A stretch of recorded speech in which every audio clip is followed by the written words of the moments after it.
नमस्कार, मोदी की बात पे आप सभी का स्वागत है। मैं हूं आपके साथ यश शुक्ला और बात करेंगे पावर में लेखपाल बेबस नायाब तहसीलदार।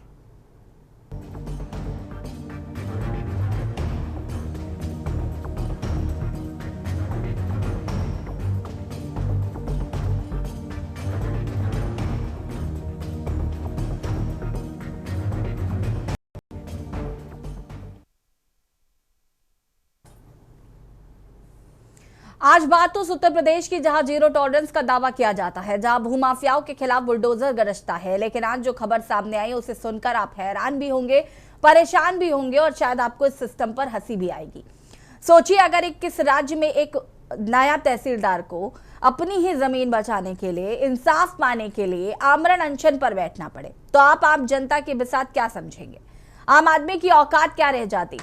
मामला यूपी के चंदौली जिले का है। सकरडीहा तहसील, नायब तहसीलदार हिम्मत बहादुर सिंह पद छोटा नहीं है, खुद राजस्व मामलों के जज होते हैं, लेकिन आज इनकी हिम्मत को इस सिस्टम ने तोड़ कर रख दिया है।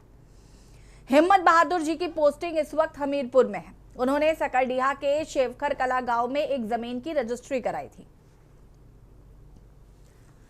अब इस व्यवस्था का असली और क्रूर चेहरा समझिए। एक अदना सा लेखपाल 1 साल से नायब तहसीलदार की जमीन की फाइल दबाकर बैठा है, टाल मटोल कर रहा है। और आरोप सिर्फ फाइल दबाने का नहीं है, आरोप बेहद संगीन है। आरोप है कि वो लेखपाल दूसरों से मोटा माल लेकर, रिश्वत लेकर खुद नायब तहसीलदार साहब की जमीन पर अवैध निर्माण करवा रहा है, कब्जा कराया जा रहा है। जिस विभाग का मुखिया खुद नायब तहसीलदार स्तर का अधिकारी हो, अगर उसी के विभाग का एक अदना सा कर्मचारी उसकी छाती पर मूंग दल रहा है, तो आम जनता की फाइलों का क्या होता होगा? आम जनता की जमीनों पर कैसे डाके डाले जाते होंगे? इसका अंदाजा लगाना कोई रॉकेट साइंस नहीं है।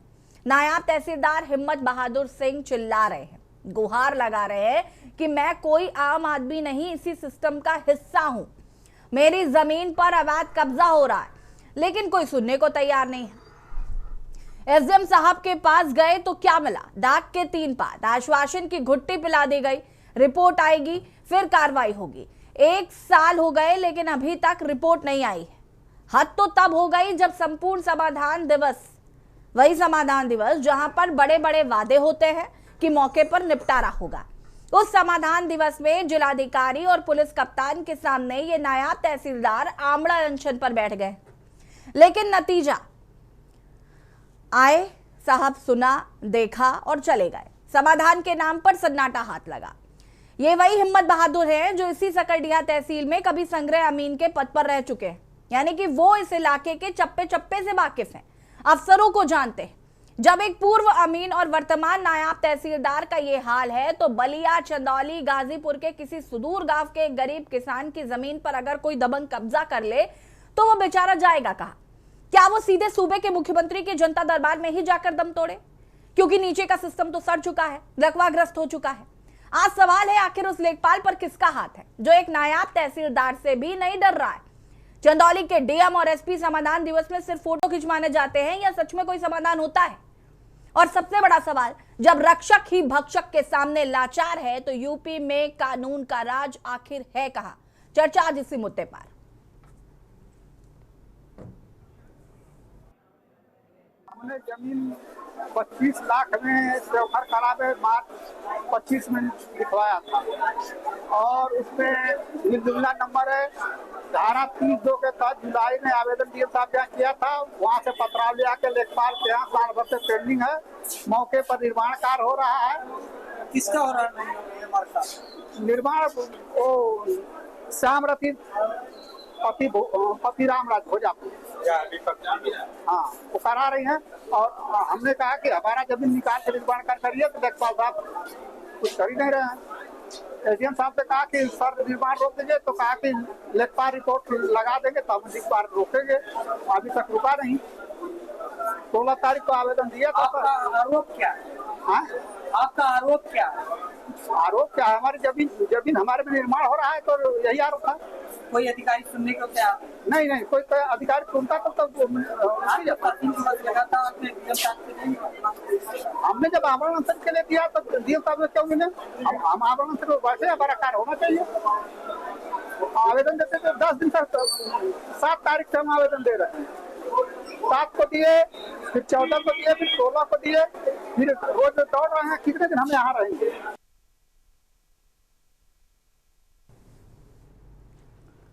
और चर्चा इसी मुद्दे पर करेंगे कि जब नायाब तहसीलदार की सुनवाई नहीं हो रही है आज इस राज्य में, तो फिर हम आम आदमी की क्या बिसात है, या वो कैसे एक्सपेक्ट करेगा कि उसको न्याय मिलेगा। समाधान दिवस बहुत ही बड़े लेवल पे मनाया जाता है, अधिकारी आते हैं, लोगों की बातें सुनते हैं, तो भाई समाधान दिवस में भी हिम्मत बहादुर सिंह जी को कोई आश्वासन ढंग से मिला नहीं। एक जांच कमेटी चल रही है, वो उसकी जांच कब तक आएगी ये भी नहीं पता। मेहमान हमारे साथ जुड़ चुके हैं, उनसे आपका परिचय करा देते हैं। अश्विनी मिश्रा जी संवाददाता चंदौली से, और पवन तिवारी जी वरिष्ठ पत्रकार हैं, हमारे साथ जुड़ चुके हैं, चंदौली से ही हैं। आपका भी बहुत बहुत स्वागत है। और भी मेहमान हमारे साथ जुड़ेंगे, लेकिन उससे पहले अश्विनी का रुख कर लेते हैं। अश्विनी जी, सबसे पहले तो ये क्या कुछ पूरा मामला है, और अभी तक इस मामले में क्या सुनवाई हुई है, और क्या अभी तक प्रकरण आगे बढ़ पाया? जी बताना चाहेंगे कि ये पूरा मामला अनम्यूट कर लीजिए और एक नायब तहसीलदार असहाय हो के लेखपाल अश्विनी अनम्यूट करिए। मामला अंतर पर बैठा हुआ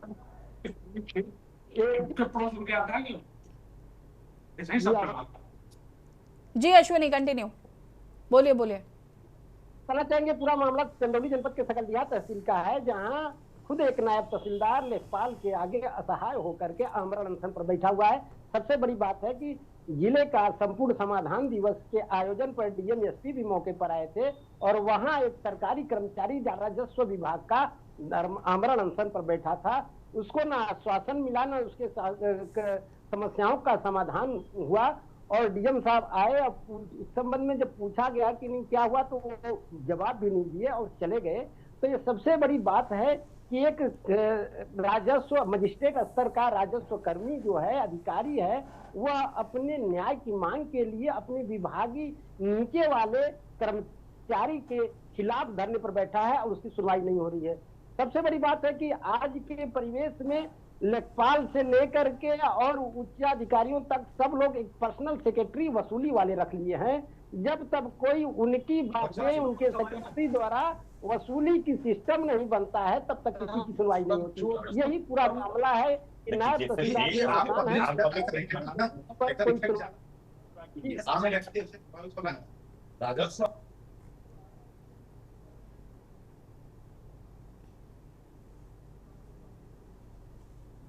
जी गर्मा। ठीक है अश्विनी, वापस आएंगे आपके पास। पवन तिवारी जी वरिष्ठ पत्रकार हमारे साथ जुड़े हुए हैं। पवन जी, इस पूरे सिनेरियो को कैसे देख रहे हैं? एक नायाब तहसीलदार पद पर बैठा व्यक्ति, उसकी जमीन कब्जा हो जाती है, और फिर जब कब्जा हो जाती है तो वो गुहार लगा रहा है एसडीएम के सामने, एसपी के सामने, कोई सुनवाई नहीं हो रही है। एक झुंझुना पकड़ा दिया गया कि जांच चल रही है, देखते हैं क्या होता है। साल भर से जांच रिपोर्ट नहीं आ पाई है। ऐसे प्रकरण, मुझे लगता है अगर एक नायाब तहसीलदार के साथ ऐसा हो सकता है, तो आम जनता, गरीब जनता तो किसी मुहाने में ही नहीं खड़ी है। देखिए, पूरे प्रदेश की बात मैं करना चाहता हूँ। पूरे प्रदेश में अधिकारियों के अंदर एक सामंती मानसिकता खुलकर सामने आई है। अधिकारी तो अधिकारी, उनके छोटे लेवल के जो कर्मचारी हैं राज्य के, उनके अंदर भी ये मानसिकता आई है कि जनता हमारा कुछ नहीं कर सकती। खासकर इस सरकार में उनका बोलबाला है, और जनता हमारे सामने निरीह प्राणी की तरह व्यवहार करेगी, और इस वजह से उनका ये रवैया चालू है। अब आप देखिए कि जो अधिकारी नायब तहसीलदार के पद पर बैठा हुआ है, राजस्व मामलों का वो विशेषज्ञ होता है, उसकी जमीन के साथ ऐसा खेल खेला जा रहा है, और लेखपाल के माध्यम से। लेखपाल उसके आगे अगर एक आदेश दे दे तो वो पानी भरने का काम करता है। बावजूद इसके उस जैसे अधिकारी को भी अपनी सुनने के लिए, अपनी सुनाने के लिए बेबस होना पड़ रहा है। होना तो ये चाहिए था कि समाधान दिवस में इस मामले का समाधान तुरंत होना चाहिए था, लेकिन समाधान दिवस को अब औपचारिकता दिवस मान लिया जाना चाहिए, क्योंकि औपचारिकता के अलावा वहां कुछ होता नहीं है। कई ऐसे तहसील हैं जहां किसी मामले का समाधान नहीं होता, या फिर समाधान जहां कहीं भी होता है वो आधा अधूरा होता है, अगली कार्यवाही के लिए उसको छोड़ दिया जाता है। तो इन मामलों में अगर प्रशासन सख्त नहीं है तो मान लीजिए कि जनता बेबस ही रहेगी। नहीं, हमने तो ऐसे भी समाधान दिवस देखे हैं जहां पर अधिकारी जाते हैं फोन चलाते रहते हैं, उनको कोई मतलब ही नहीं है कि लोग फरियादी आ रहे हैं अपनी फरियाद सुना रहे हैं, सुन रहे हैं, सुन भी रहे हैं कि नहीं सुन रहे हैं वो भी भगवान मालिक है उसका। और ये व्यवस्था सुधरेगी कैसे, मुझे समझ में नहीं आ रहा है। जब सूबे के मुखिया योगी आदित्यनाथ इतना भरपूर प्रयास कर रहे हैं कि आम जनता को, गरीब जनता को खासकर ऐसी समस्याओं से दो चार ना होना पड़े, तो अगर नायाब तहसीलदार की ये स्थिति हो रही है तो फिर लोगों का क्या ही हो रहा है? देखिए, आपका कहना एकदम ठीक है कि जैसा कि मैंने पहले ही कहा कि ये समाधान दिवस औपचारिकता दिवस बन के रह गए हैं। तो ऐसे में जब तक अधिकारी सख्त नहीं होंगे, अपने से नीचे के अधिकारियों को कोई एक रास्ता नहीं दिखाएंगे, खुद का अनुशासन बनाए हुए दिखाया जाना चाहिए। उनको खुद को दिखाएं कि वो मैं कितना अनुशासित हूँ, उसके हिसाब से उनके नीचे के अधिकारी अनुशासित होंगे। और खासकर अगर पब्लिक इसका विरोध करती है, अभी पिछले दिनों हमारे जिले के नौगढ़ तहसील में ही हम लोगों ने देखा कि जब एक युवा किसी वरिष्ठ अधिकारी से अपनी बात कहने की कोशिश कर रहा था तो उक्त अधिकारी ने उसे शराबखोर, नशाखोर साबित करने की भरपूर कोशिश की और उसका मुंह बंद कराने की पूरे प्रयास में वो सफल भी रहा। तो ऐसा जब तक मानसिकता ऐसी रहेगी जनता का भला तो नहीं होने वाला है। हमारे साथ संवाददाता अश्विनी लगातार जुड़े हुए हैं और एक गेस्ट और आ गए।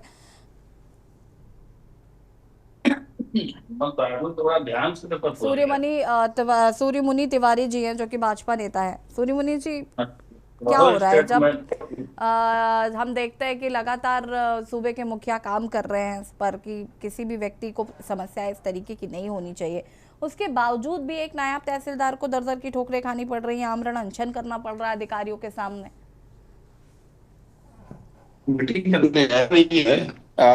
दर-दर की ठोकरें नहीं खानी पड़ेगी, इन लोगों के खिलाफ कार्रवाई होगी जिन्होंने ये जो है ऐसा काम किया, चाहे सरकार में कोई भी हो, चाहे अधिकारी हो, चाहे कर्मचारी या इस तरह के लोग हों, सबके खिलाफ कार्रवाई होगी। इसकी जांच हो रही है, जिलाधिकारी महोदय इसके ऊपर लगे हुए हैं और ये आमरण अनशन पे बैठे हैं, हम लोग देख रहे हैं, इनकी पूरी मदद होगी। अभी सरकार संज्ञान ले रही है ऐसे मामलों का। अभी नौगढ़ की बात भाई साहब ने कहा, तो कुछ लोग मामले को भड़काने के लिए लोग आगे आते हैं, आग में घी डालने का काम करते हैं। ऐसे लोग हैं जो समाज में जहर घोलने का काम करते हैं, उनकी भी जवाबदेही होती है, उनको भी चिन्हित किया जा रहा है। हमारी सरकार इस पे लगी हुई है, आज बहादुर सिंह जी को न्याय मिलेगा। हम पूर्ण विश्वास और आशा के साथ कहते हैं कि हमारी सरकार और हमारे अधिकारी जो जिलाधिकारी चंदौली हैं, बिल्कुल इनके बातों का संज्ञान लेंगे और इनको न्याय मिलेगा। न्याय कैसे मिलेगा? मैं वही तो आपसे समझना चाह रही हूँ कि न्याय कैसे ही मिल पाएगा जब सब उन अधिकारियों के समाधान दिवस पे एक रटा जवाब दे दिया गया कि जांच चल रही है, साल भर से जांच चल रही है, कोई व्यक्ति इस कदर प्रताड़ित है कि उसको आमरण अनशन पर बैठने को मजबूर होना पड़ रहा है, तो ये कैसी जांच हो रही है? लेखपाल की इतनी हिम्मत है कि वो एक नायाब तहसीलदार की जमीन की रिपोर्ट नहीं लगा रहा है, वो लगातार कंप्लेन कर रहे हैं, टाला मटोली चल रही है। मुझे बताइए ना, ये किस तरीके का इंसाफ है?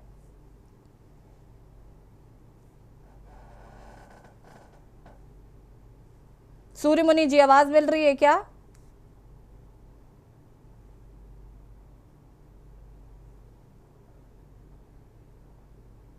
ठीक है, आप सभी हमारे साथ बने रहिएगा, चर्चा को आगे बढ़ाएंगे। रुकेंगे एक छोटे से ब्रेक के लिए, जल्द हाजिर होता है। आप देख रहे हैं के न्यूज, खबरों का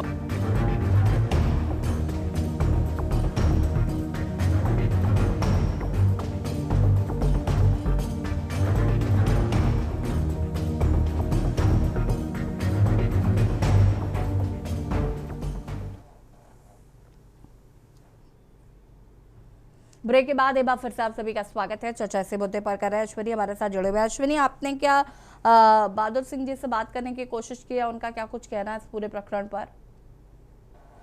जी बताएं, हमारी बात हुई हिम्मत बहादुर सिंह की, तो उन्होंने बताया कि हम 1 साल से परेशान हैं। एसडीएम के यहाँ जब गए तो एसडीएम ने लिख करके दिया कि इस मामले में लेखपाल से रिपोर्ट लगवाइए, जो लेखपाल की रिपोर्ट होगी उसी हिसाब से कार्रवाई होगी। अब उसी मामले को लेकर हिम्मत बहादुर सिंह 1 साल से लेखपाल के पीछे पड़े हुए हैं और लेखपाल इधर उधर की टाल मटोल कर रहा है, क्योंकि वो भी राज्य कर्मचारी हैं, एक अधिकारी हैं, तो उनको हमीरपुर में पोस्टिंग है, तो आते हैं, मिलते हैं, उसके बाद चले जाते हैं अपने नौकरी पर। लेकिन उनकी जमीन पर जब अवैध कब्जा होने लगा तो उनका धैर्य का जो धैर्य था वो टूट गया। उसको मजबूर होकर के उन्होंने बकायदे एसडीएम से परमिशन लेनी चाहिए अपने धरना अनशन के लिए, लेकिन वो भी नहीं मिला। तो मजबूरी में होकर के वो बैठे और इस सिस्टम के खिलाफ, क्योंकि उस विभाग में है, उसके खिलाफ वो जुटे। हालांकि हिम्मत बहादुर सिंह की हिम्मत की दाद देनी होगी कि वो जब संग्रह अमीन थे तो उनको टर्मिनेट कर दिया गया था। वह हाई कोर्ट से लेकर सुप्रीम कोर्ट तक लड़ाई लड़ करके आज यहाँ तक पहुंचे हैं, अपनी नौकरी को अपने बहाल कराने में बहुत कड़ी मेहनत किए हैं।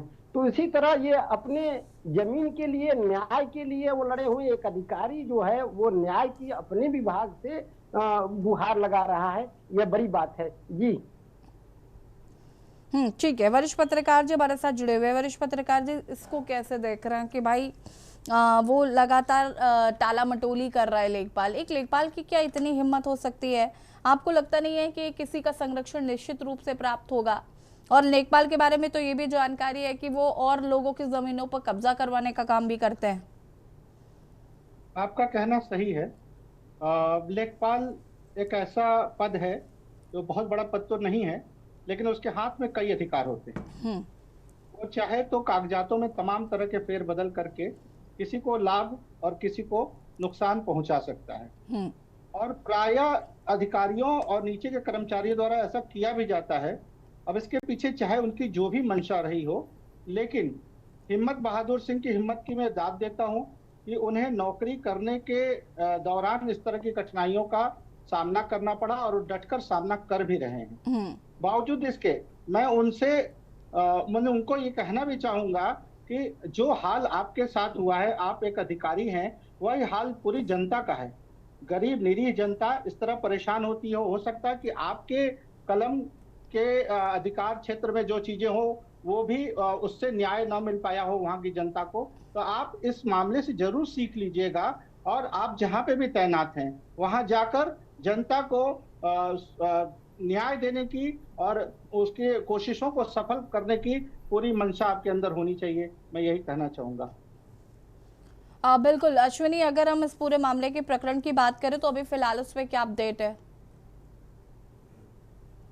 पूरे मामले में यही है कि कल शाम को हिम्मत बहादुर सिंह को यहाँ के सकलडीहा के नायब तहसीलदार और तहसीलदार लोग बुलाए थे, उनकी समस्याओं को सुने, उस पर प्रयास कर रहे हैं और उस पर कार्रवाई हो रही है। हालांकि इस संबंध में नायब तहसीलदार हिम्मत बहादुर सिंह ने भी बताया कि नहीं, हमारे संबंध में अधिकारियों ने संज्ञान लिया है और कार्रवाई कर रहे हैं। हालांकि अभी परिणाम तक नहीं पहुंचा है, आगे क्या होगा।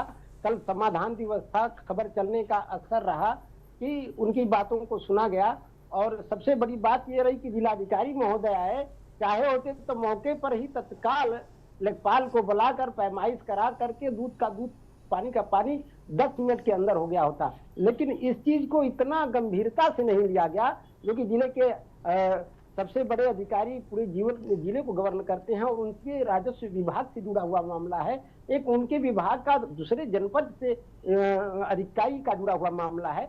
उसके बावजूद भी इस तरह की तत्परता न दिखाना लोगों में एक चर्चा का विषय बना है कि इस तरह से जब राजस्व का एक अधिकारी पीड़ित है और उच्च अधिकारी आता है, वह संज्ञान लेकर के तत्काल। चलिए ठीक है अश्विनी जी, देखते हैं इस पूरे प्रकरण में क्या कुछ कार्रवाई होती है। आपका शुक्रिया। और वरिष्ठ पत्रकार पवन जी हमारे साथ जुड़े थे, आपका भी बहुत बहुत शुक्रिया हमारे साथ जुड़ने के लिए।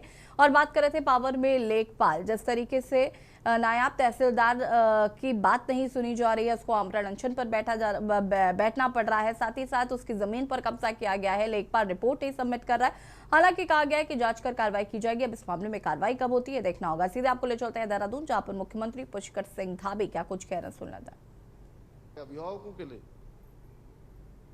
समान रूप से उपयोगी सिद्ध होगा और यह हजारों बच्चों के अंदर सीखने का जो आनंद है, आत्मविश्वास है और नई संभावनाएं जगाने का बहुत महत्वपूर्ण कार्य करेगा। बहुत अच्छा काम यहां से शुरू हुआ है।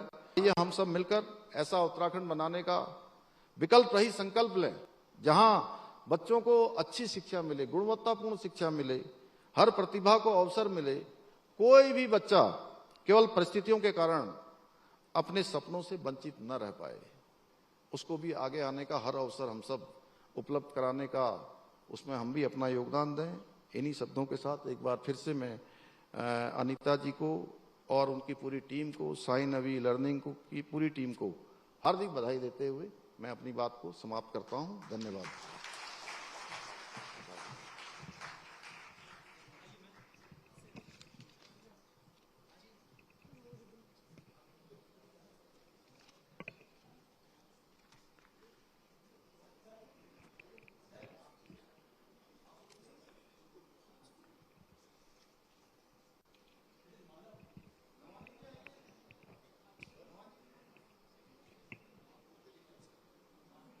विकल्प रहित संकल्प का नारा देने वाले और वास्तविकता में उसको व्यवहार में उतारने वाले यशस्वी मुख्यमंत्री, युवाओं की पथ प्रदर्शक, मार्गदर्शक, रोल मॉडल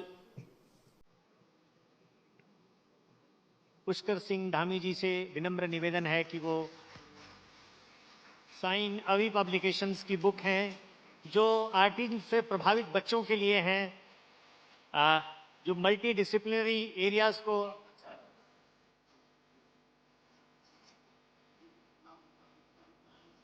नाम है,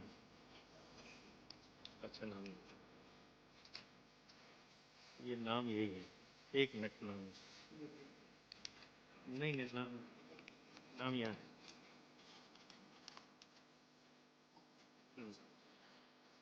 मैं सुधीर नौटियाल जी से विनम्र निवेदन करता हूं कि वो मंच पर आएं।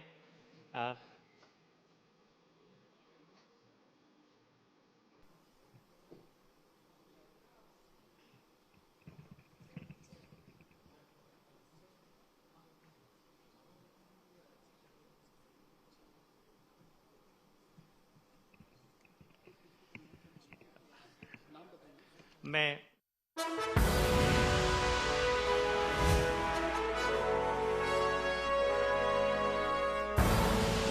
आप देख रहे हैं के न्यूज़, खबरों का सारथी।